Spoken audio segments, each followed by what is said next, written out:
Ang mabuting balita ng Panginoon ayon sa aklat ni Sirach.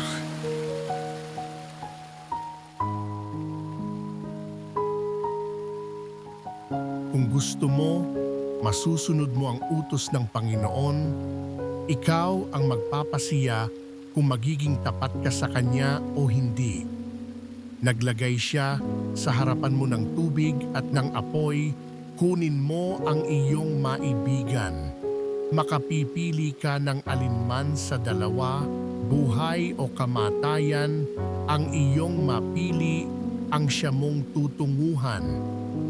Dakila ang karunungan at kapangyarihan ng Panginoon, nakikita niya ang lahat ng bagay.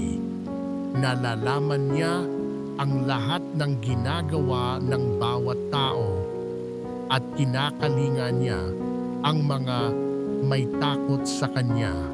Kailan may wala siya inutusang magpakasama o pinahintulutang magkasala.